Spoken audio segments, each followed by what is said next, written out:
Guys, I have wanted to come to the Tank Museum for over 6 years. I first learned about it when I was 24, I'm now 30, and I'm here. I mean, look at this.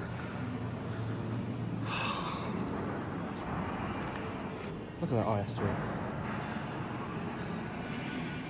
Another one. Another IS-3. Oh man. Oh, look at this. KV4, nice. Oh, look at that Challenger 2. Awesome. This is amazing.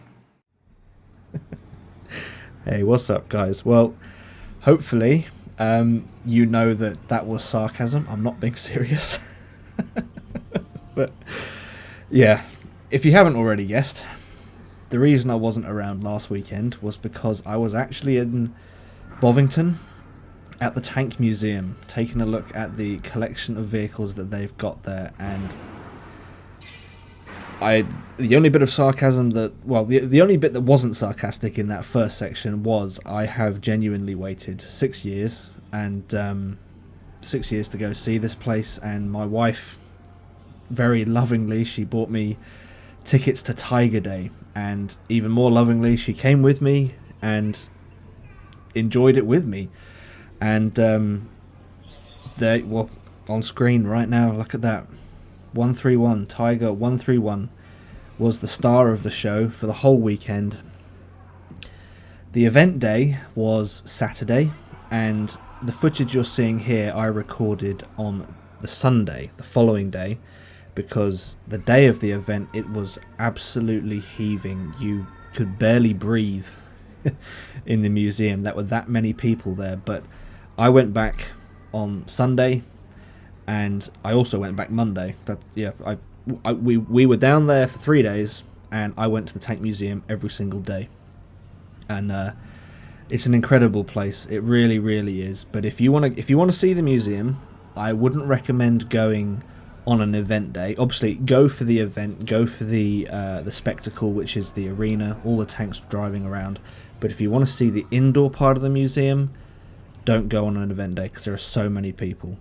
And just there, I was just showing you there, on the underside of Tiger 131, you can see where the round from the Churchill went in, and it blocked the turret ring, so the tank was abandoned, and that's why we have it now.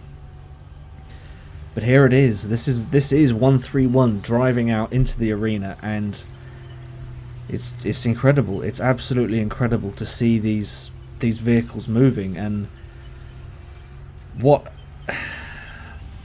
shocked me was just the scale of these vehicles. I mean, we play them all the time in video games, and it's so easy to just see it as pixels on a screen. But when it's moving around in front of you like this, it's majestic, really. That's the word I would use. But a sense that I got, just watching Tiger here, a sense that I got was that it's an immensely powerful vehicle, but it seemed fragile. And I think that is a fair thing to say of the vehicle, because it did break down all the time. That was the problem it had in reality on the battlefield. It was notorious for breaking, and the way they're handling it is, you can tell they're being very, very careful with it. And there was David Willey did mention that they didn't know how many more years they would be running it. So I feel very, very lucky to have seen it in person, not only as a sort of a stationary item in the museum, but I feel very, very lucky to have seen it in real life driving around like this. I mean, this is absolutely incredible. The fact that we are able to do this, what is it? This was 40s, so we're now 2020, that's 80 years long. 2022 I should say. We're 80 years on, and we've got history from 80 years ago driving around still, and it was a really, really, it was a wonderful experience, I will say. I feel almost privileged and lucky to have seen this, because I know that this tank won't be driving around for that much longer. because it is obviously every time they take it out, it's wear on the vehicle, it's damage to the vehicle in a way, and they're not going to be running them for that much longer. But I'll shut up actually for this bit so you can hear David. Damage still on it. We're not too sure exactly where it was captured, but we do know the unit, and it's been one of those vehicles that's always been a bit of a runner here for most of its history at the museum. You'll see photographs of this running around in a grey colour back from the 1960s. So there it is as a complement, two vehicles, Tiger 1 and the Panzer 3, two running bits of German armour, but also a really good contrast between how far that Tiger, look at the difference in scale there, look at the way that's suddenly jumped what seems to be like a generation, coming out with a vehicle that is just so much bigger. 10 centimetre front armour, you've got about 5 centimetres on the Panzer 3 with add-on armour bolted on the front. The size of the gun. So there you go. That's just a small snippet of what David was saying in the arena. He was commentating the whole time that tanks were driving around. His knowledge is unreal, and I was very, very lucky. When I showed up on Sunday morning, I walked in the front doors to the museum as I walk around the King Tiger here, and is that a Lux? Panzer 2. Yeah, I think that's a Lux. Very cute. Yeah, no, Sunday, as I walked in the door, there's like a balcony above the reception area. I looked up and David was standing right up there, and I couldn't believe it. And I knew that there was a set of stairs I could take to go. I would just walk past him. So I didn't need to go that way, but I did. I walked past him, and he said hello. He asked me what I was doing at the museum, and I spoke to him, and it was just incredible to not only be in the tank museum but to speak to the curator. And he was a very, very nice. Well, he's a very nice guy, and I felt. Not only did I feel lucky for being in the museum, I felt very lucky for being able to bump into him and talk to him just a little bit. And what you're seeing here on screen this is Sunday. This is about 3 o'clock in the afternoon on Sunday. The tanks were left some of the tanks were left in the arena, not the Panzer or the Tiger. Other tanks were left in the arena overnight, and the following day they go out there and they have to put them away. So this is them washing the tanks before they put them away. T-72 in the background there, and we've got the Centurion here just being pulled in to get a wash down. So you kind of got another tank show on the second day. It wasn't timed or anything, you just had to be lucky to get there. But yeah, this is just a small part of what I captured on Tiger Day 2022. If you guys ever have the opportunity to go, I highly recommend it. It was an amazing experience for me. I feel so privileged to have been able to go, and it's really, what has it done for me? It's really gotten into my head that I am here because I love tanks. I don't feel like I'm here for popularity or big YouTube stardom. I'm here because I love tanks and I love this game, and I've come away from the museum feeling like I just want to be able to share my enthusiasm for the content and the game that we have, which is World of Tanks. And it kind of got me thinking a little bit, and I might be rambling here, but I'll carry on.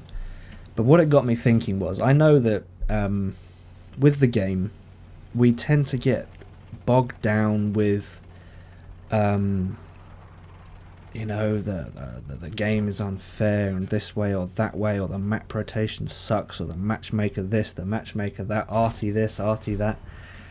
And I came back from the museum just feeling like I have an appreciation for what the game actually represents. The game represents history, and it's an incredible history. It's such a varied history. I mean, the tanks they've got at the museum, especially in the Vehicle Conservation Centre. I mean, the museum itself is fantastic, but I went into the Vehicle Conservation Centre, and off the top of my head, I'll try and do this off the top of my head, right?